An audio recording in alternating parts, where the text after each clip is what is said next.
Hello and a very warm welcome to another edition of Talking Germany, the show where we do just that. And my guest today is one of the icons of the Berlin club scene.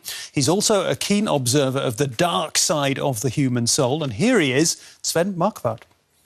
Hello. Hi. Thank you very much for joining us today on Talking Germany. Cool. No, he's chuckling away here. Sven Marquardt has been a prominent member of the underground scene here in the German capital for 3 decades now. He was a punk and a photographer in East German times. Today, he's still a photographer, as we'll see shortly. But he's also a bouncer, although I'm not sure whether that is the right word. In any case, he's certainly become a legend as the guy who may or may not let you into the Berghain, which is the most famous club here in Berlin, possibly in Germany, some even say in the world. Let's have a look at the topics this week. The dark side. Sven Marquardt's mainly black and white photographs featuring his friends and his colleagues are a study in weirdness.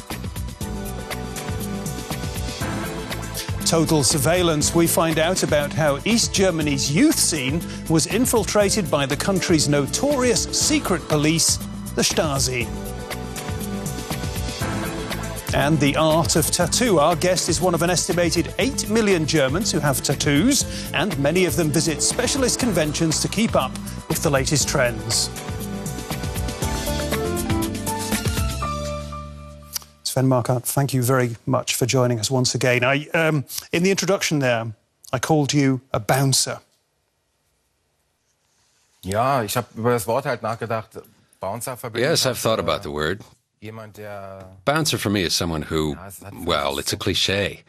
What we do is select people out front. A bouncer is more like someone who gets people out of the club who can't do it on their own. But you can call me that too. Aber Sie dürfen das auch gerne so nennen, ja. I can say bouncer. That's okay. Yeah? It's okay. It's okay?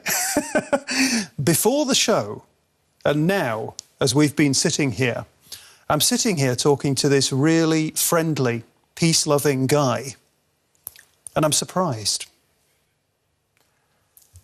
Was haben Sie erwartet? What did you expect? In der Garderobe sitze und That I'd hang around in the makeup room and break beer bottles or something? Nein, also es ist so, natürlich gibt es auch... No, but you could say that while there is a friendly Sven Marquardt, there's also the person who comes into a room and everyone is thinking, what's he going to do? People are often surprised that I can be quite friendly. Ganz freundlich reden kann. Yeah. Are there two sides to you? Es gibt 2 Seiten. Two extreme sides? Ja, die eine ist halt sicherlich... Yes, there are these two sides. In meinem Aussehen. One of them is represented by my external appearance, and the other is definitely the quite benign Sven Marquardt. That's a nice word, yeah. It's interesting. At the Berghain, yeah, you do this, what you've just called a selection, yeah? I've never been to the Berghain, yeah? I don't know what I'm missing. Maybe you can tell me later, yeah? But this selection, as I understand it, there's something called a Gesichtskontrolle, face control. And Yeah, if wait a second, I understand it that you and I go face to face. Is that right? Das passiert in diesem Augenblick, ja. Also wir schauen, ich arbeite ja Yes, nicht allein, that's what happens in that moment.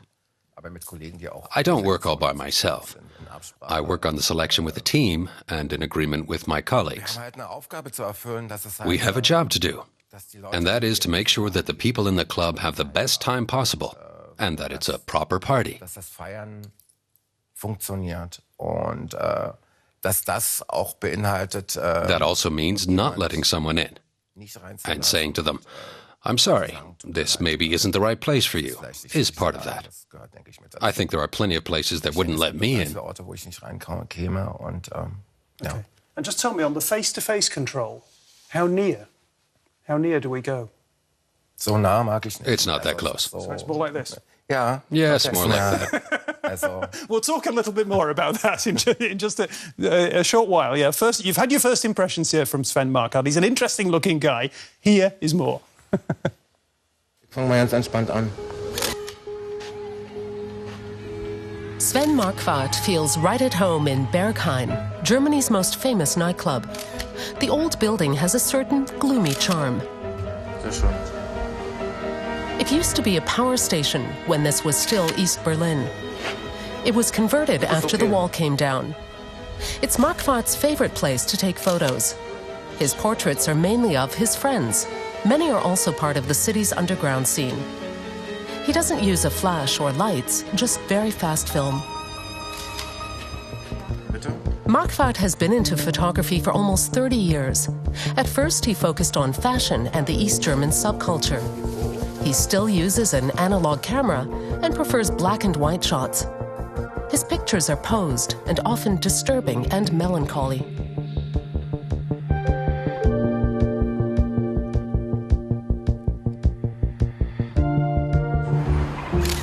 Sven Marquardt was born in the East German district of Prenzlauer Berg. As a young punk, he was banned from the city center because of his wild appearance. The authorities feared he would harm the clean image of the socialist capital. It bothered him back then, but now he can laugh about it. Berlin was and remains his muse and his hometown.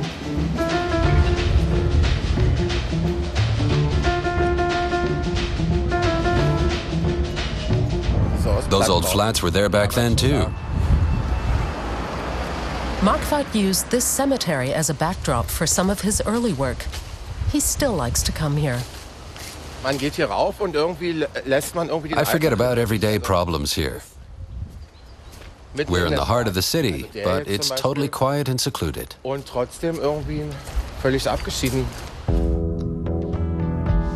In the early 1990s, while many were celebrating German unification and the east of the country was in upheaval, he shot images of pain. The end of East Germany also marked a big change for Marquardt. He put away his camera and dove into Berlin's club scene. He started working as a bouncer and eventually began to take photos again. I experienced the fall of the wall at an age when I still had time to try out lots of new things. And that was great. The Berlin club scene remains Marquardt's biggest playground and source of inspiration. The art scene, however, remains a challenge. Still, his reputation is growing. And today, he's our guest on Talking Germany. Sven Marquardt. Sven Marquardt, bouncer and photographer. We're going to talk about photography now. When did you take your first photo? How old were you? What was the first real Marquardt photo? The first ever. Wow, that's a question. I imagine it was somewhere on holiday with my parents. I haven't really thought about the question much. Most people ask when I took my first deliberate photo. Okay. And when did that happen? When was the first Marquardt Markenbild, the first one, the first brand photo? Yeah. It must have been about 1982. It's a long time ago. Yeah. It's in the book. I had an appointment with a friend of mine at the Dorotheenstadt Cemetery in East Berlin. In Ostberlin, und wir hatten uns verabredet, und ich habe neulich irgendwann mal. I was looking through the negatives recently, and although I didn't take many pictures, to this day, I think I managed to form a really beautiful portrait of the boy. Okay. Who was the guy? Lebt nicht mehr. He's no longer with us. In den Westen ausgereist, und dann back then he went over to the West, and then we lost touch. Ich habe für das Buch nochmal. I looked up his family when I wanted to publish the photo, and I needed permission to use his portrait. I understand, yeah. The sisters dealt with it, and that was all the contact we had. Okay. You were part of a clique of photographers in East Berlin. There was a magazine called Sibylle, yeah, which was a fashion magazine. Yeah. Tell me about the magazine. What can you tell me about it? Die Sibylle waren As far as I know, Sibylle was the only magazine in Berlin or East Germany where photographers could work in an artistic way. They could shoot a contemporary series. There we are. We're looking at some of your photos from that time. Exactly. So that was a wedding series that I photographed for Sibylle. It opened the door for a new generation, and we were able to leave our own signature on it. There were some fantastic photographers working for Sibylle. Sibylle Berghain, Ute Bergamaler. It was the generation before me that really determined the look of the magazine. There was another woman at that time. You had a woman who mentored you a little bit called Helga Paris. Yeah, Helga Paris. Yes, Helga Paris wasn't a fashion photographer. She was and still is a first-class portrait photographer. I got to know her children, Robert and Jenny. And that was a really important and decisive period when an awful lot changed in my life. Helga Paris saw the first few photos that I'd taken and said she wanted to see more. "Keep it up, Sven," she said. It was a real motivation to see such a great photographer being attracted to my pictures. And she became my official mentor. As a punk living on the streets of East Berlin, that was quite some support. Als Punk auf den Straßen Ostberlins einen ganz guten Rückenhalt dargestellt hat. It's very interesting. People out there in the big wide world will be fascinated by you being a punk in East Berlin, by there being this avant-garde photo scene in East Berlin. That's very interesting. These days, the photography that you do is, and most of the photos that I know are of men, women, who are really, I think I would use the English word weird. Yeah? Why are you so fascinated in people who are different in that way? Es ist das Anderssein der Leute. Es ist eine ganz kleine. It's about how people are different. It's a small alternative world that is portrayed. But it's also everyday melancholic moments. Maybe some of them scare some people. But these are always people from my social circles, my friends, people I'm close to. I don't walk around looking for people just because they look different. That's just how it is. It's my little world. Why do they all look... They look very unhappy. You said melancholy. Why do these people all look so unhappy? Ich finde Melancholie I think it's melancholy as a form and also as an opportunity to see things differently. I think that it can be really a nice feeling sometimes to let yourself slip down into a moment of melancholy.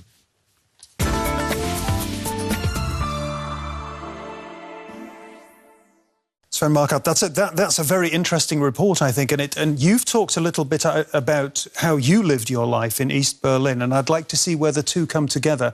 Just tell me, was there really an underground scene in East Berlin?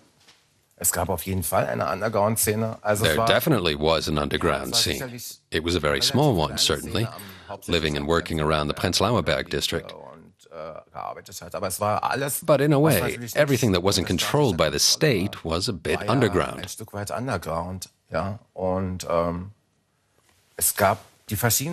There were many different areas. There were writers, sculptors, and the whole art scene right up to photographers. And fashion was also important because it was a part of how you lived your life. Having a different appearance was more important than doing what others told you to do. Was einem da vorgelebt wird oder gezeigt wird.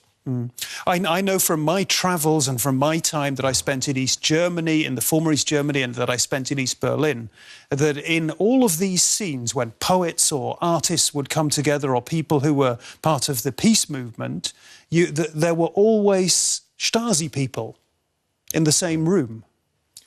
Ja, die gab es bestimmt, aber Yes, there certainly were. There were the ones you'd see standing in doorways. You could spot them from 100 meters away. You'd make fun of them and think, what's that all about? They were just there to make their presence felt. But there were also people in our circle of friends. I think most of us try not to think too hard about that. If I'd been carrying around such paranoid thoughts all the time, like so-and-so is only here to spy on me, then it would have been impossible. Eigentlich jetzt hier sitzt, nur über dein Leben auszuspitzeln, ich glaube, das wäre nicht gegangen. Es gab immer mal den flüchtigen There were fleeting moments of suspicion, but nothing I could really go after or prove. It only really came to light with my Stasi files. Mit dem ans Tageslicht kommt der Stasi-Unterlagen. And is there a file on you? Is there a Stasi file, Sven Marquardt? Die gibt es, ja. Yes, there is. You have read it? Ich habe vor ein paar Jahren A few years ago, I read the part which is exclusively concerned with my professional life. It was requested for a film production in one of those accelerated applications. But it was only about my job, my photos, my appearance, and how I talk. What did it say? What did it say about your... dass ich eine erstaunlich sanfte It said I had a surprisingly gentle voice, or at least a very soft one that didn't fit my appearance. Auch zu meinem damaligen Erscheinungsbild wohl nicht passte, oder? Ja. Aber es waren halt auch so... Man konnte dem entnehmen, But dass there sie were halt other in der things. Wohnung waren, also in der You could tell from the Privatsphäre. information that they had been through my flat and invaded my privacy. Wie die Jungs oder Frauen in welchen Posen. They'd been through my photos and written about the guys and the women and what poses they were in. When I read that, I did have a sleepless night, but just one, and it was fine after that. Okay. You were a punk. Es war das, also wenn man das in Ostberlin... Well, as far as you could live that sort of life in East Berlin. Also wir haben natürlich nicht Of course, auf we der couldn't Straße hang around on the streets and beg money off people. That would, of course, been unthinkable. Das war natürlich undenkbar. Yeah, but not just that, but you were a punk, you listened to punk music, yeah? Ja, es war so ein... There was a punk movement in East Berlin, yeah? Ja, es gab viele Yes, there were many underground bands, and everyone loved the Sex Pistols, but it was mainly just a feeling that drifted across from West Berlin. Berlin war auf der anderen Seite. You listened to the Sex Pistols?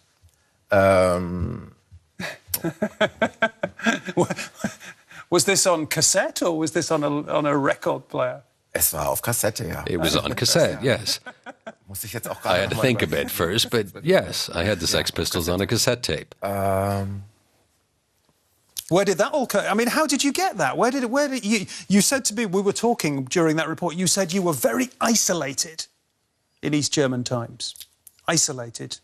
Describe that. Describe that isolation. Ob man isoliert war, alleine. Es war eine sehr kleine Szene. Were we isolated? Well, it was definitely a small scene.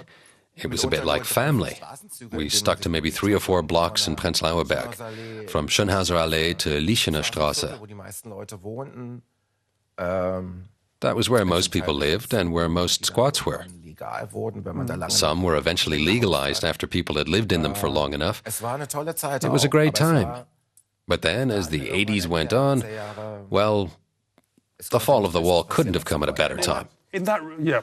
Ja. Okay. In that report, we learnt that the Stasi wouldn't let you go down unter den Linden, into the Mitte, where all the tourists would come into East Berlin. How did they stop you? Leute wie wir waren in Mitte. People like us weren't welcome in their showcase district. Überhaupt auch nicht gerne There gesehen. actually were laws enshrining a downtown ban, saying we would be fined if we hung out there. Durfte, welches ansonsten mit einem Bußgeldverfahren belegt wurde. Das war schon... Ja, aber dann sind wir mit der Taxe... Of course, we just took a taxi if we needed to. rumgefahren. Es war It was absurd, absurd because the offices of Sibylla were there, and so was the Artists Association. Wir mussten da We really had to go there. Ja, aber das konnte man But there was no way of telling that to a cop on the beat. We just had to work around it. umgehen. I get the picture. It's fascinating for people outside Germany, punks and photographers in taxis going around East Berlin. It's fascinating stuff, yeah?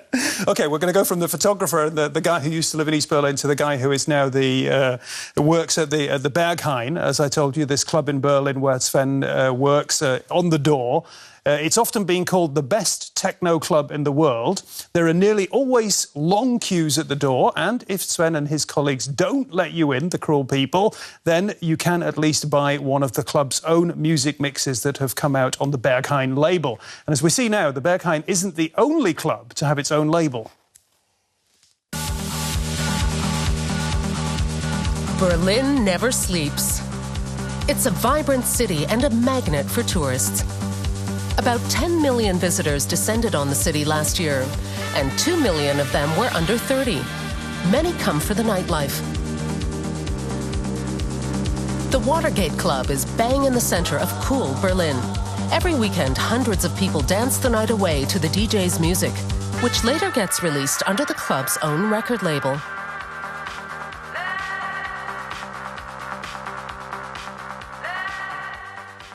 We're trying to recreate the feeling of the club. It's something that you can take away a CD and you can listen to it, close your eyes, and imagine that you are here on the dance floor. It's hard to kind of take a whole night, a whole party, and put it down into 1 hour on a CD. But that was the idea, just to create the feeling of the club in small form on your home stereo. The Watergate record label was launched in 2008. It only publishes music that's played at the club and regularly releases compilation CDs, and it's all electronic. Berghain has also been very influential. In 2009, the British magazine DJ Mag named it the best club in the world. Berghain also has its own label called Ostgut Ton. Its music sells well at home as well as in Britain and Japan. It's a fairly obvious idea because the infrastructure of a club is rather like that of a record label. You have DJs and producers rubbing shoulders, and it's relatively easy to tap into that.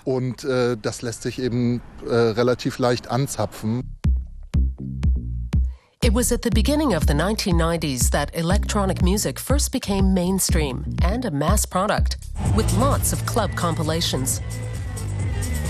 This sort of thing also serves as part of the club's corporate identity, of course, and it's a marketing tool too. And these days, with party tourism and cheap airlines, the albums are like electronic or vinyl postcards. And postcards from Berlin are well received. When Berghein's label held a party in London to celebrate the release of a new record, the event was sold out days in advance. One of the first people on that report said, when he was talking about his label, he said, "We're trying to recreate the feeling of the club." Yeah, one of the DJs said that. What is the feeling that goes with Berghain? Das ist eine schöne Aussage eigentlich. Wir kreieren die Stimmung. That's actually a nice way of putting it. The Berghain feeling is a way of life. This whole club scene started back in the 1990s, or at least the electronic music club scene. Und ja, es ist die Nacht wird bestimmt durch die Musik, durch die The way the night goes depends on the music, on the people, durch das Gefühl, was dort dann and on the feeling that all that creates together. Die Musik, the music, the lineup, the DJs, they're all very important. Okay. A lot of people go to Berghain because it is decadent. They think it is decadent. Is it decadent? Das Lebensgefühl des Berghains dekadentes oder dorthin zu gehen. Is the lifestyle decadent, or is going there decadent? I think there are plenty of people for whom going there is a part of their weekly routine. Whether that can still be decadent is hard to say. Es ist sicherlich bestimmt dekadent, am Sonntagmorgen auszugehen und erst Montag. Of course, it is pretty decadent to go out on a Sunday morning and not get back home before early Monday. Ich fand's früher zu meinen Ausgehzeiten This feeling of getting on the tube Monday morning because you've got no money left for a taxi and going against the stream of people. Und gegen den Strom genau in die andere They're all Richtung going to zu work, fahren. and I'm on my way back from a party. Vom Feiern. I always felt that was very independent. Autonom. What time do you start work, normally? Wir beginnen. Our first shift starts at midnight. Schicht um 0 Uhr. Um Mitternacht. And you are Mitternacht. there? Yeah? Ja. Yeah? And you finish at?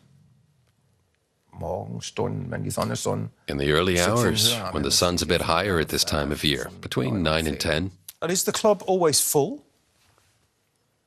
Es gibt sicher auch Also muss sich ja auch erst mal füllen. Of course it is, but it has to fill up first. Und,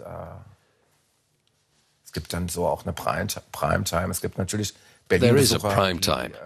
There are visitors to Berlin that want to get a taste of what nightlife is like here. Erleben möchten. They aren't there on Sunday morning anymore. That's when the others come. Okay.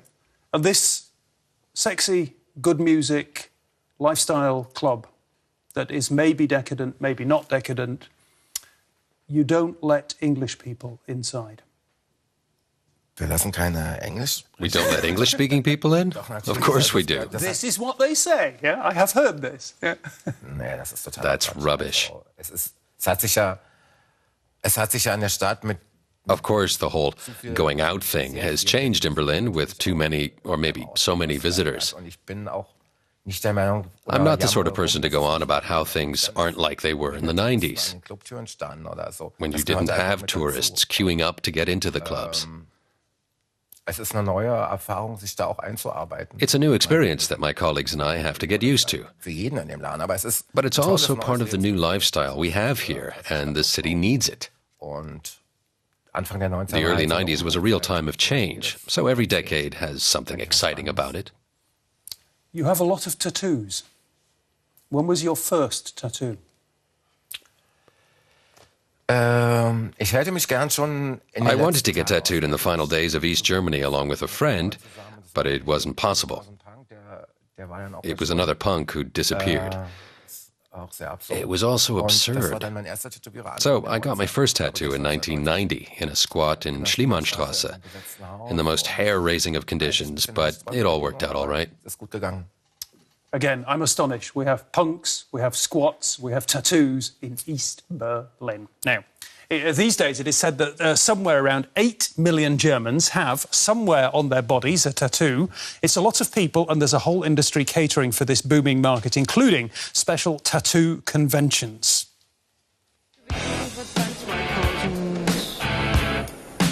Skin artists and their living canvases celebrate themselves at conventions, such as here in Mainz.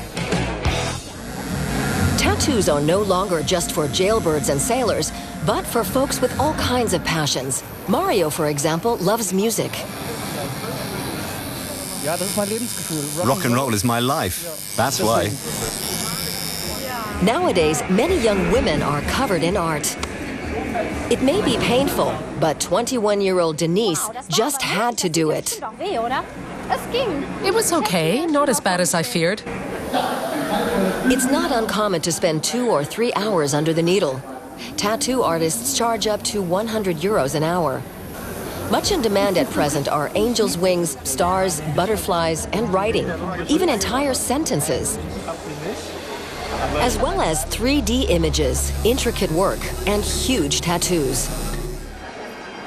Kerstin is a piercer who loves sinister motifs such as rats and skulls. Hidden by her t-shirt is a witch being burned alive.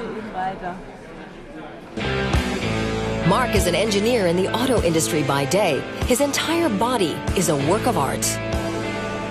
My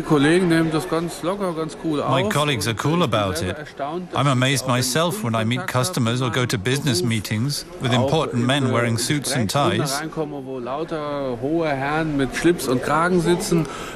don't all look at me as if I was weird.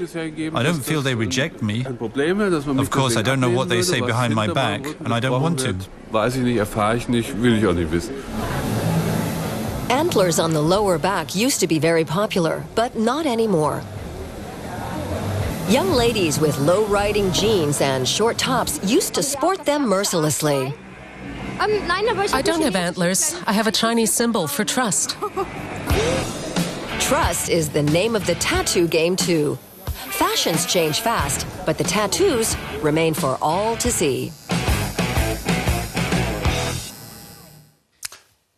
Sven and I were just talking about the fact that people have very, very, very strong feelings about tattoos. Ja, ich glaube das schon, dass sich da auch immer noch auch nach. Yes, I think so, even after the tattoo boom of the 1990s. Mehr und mehr, gerade jetzt im Sommer. You still see it in summer around town that opinions remain very divided. Sehr stark teilen. Also ich spüre das sicher auch I think that many people feel provoked or just rejected. It does happen. It hasn't completely changed, but I think people have got a bit more tolerant. I imagine it's the sort of thing that will always split opinions. It's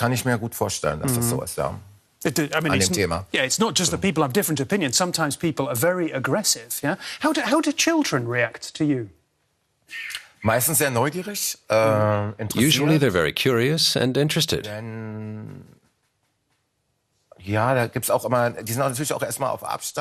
keep their distance and wait and see first. Of course, it has a lot to do with how their parents react. In downtown Berlin, where my favorite tattoo parlor is, there are plenty of kids who just hide behind their mothers. But they eventually stick their heads round the door and shout hello and are really proud and then run and hide in the hallways. There have been some really sweet encounters. And of course, like I said, the children often mirror what their parents show them. It's always been that way. Absolutely. Why do you have all these tattoos on your body? For me, it's a kind of diary. Maybe it's a form of war paint, too, or a shield of sorts. It sets me at a distance to people and them from me. It's all of that, but it's also a part of me. Mm. And piercing? I mean, you've got a lot of piercing stuff. Is that the same thing, or is it somehow different? I like jewelry. It was like that in the East, too, and it's still a part of all that. Back then, I had a nose ring. Now I have these lip rings. It's part of my overall look. What does it feel like? What does it feel like having these things on you? Well, it's a stranger feeling now going to the dentist and having to take them out for an X-ray or something. My lower lip is so light, or at least it feels that way for a while. It's the other way around once you've got used to it. Okay. It's interesting. In one interview, this man here said that when he meets journalists like me, the place he likes to meet them is in cemeteries, which, as our next report shows us, are ideal spots for doing all sorts of things, including relaxing and collecting your thoughts. Cemeteries are places of tranquility and contemplation. Unless it's a sunny day. When the weather is good, leafy graveyards like this one in a Munich suburb become a hive of activity.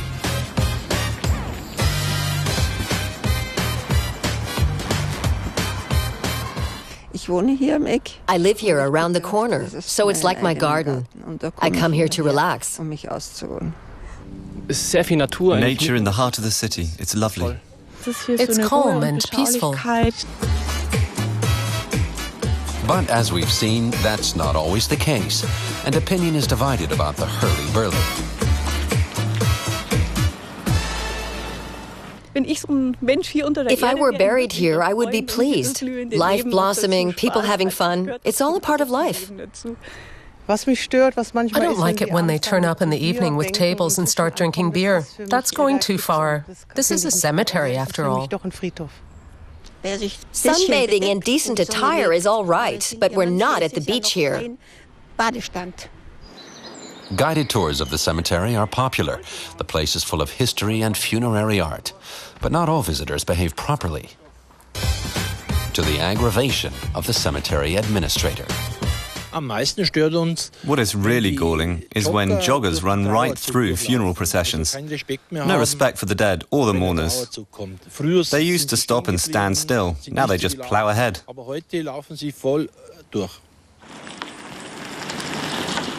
The best guarantee of tranquility, however, is bad weather. When it rains, the dead are left to rest in peace.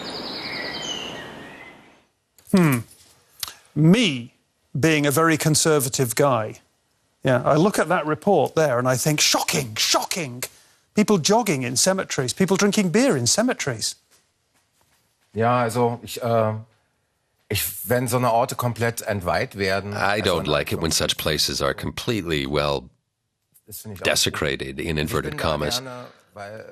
I like going there because they are very lonely and abandoned places where you can think, and mourn, which is what relatives have the right to do. Angehörigen in erster Linie zusteht und sorgende Mütter.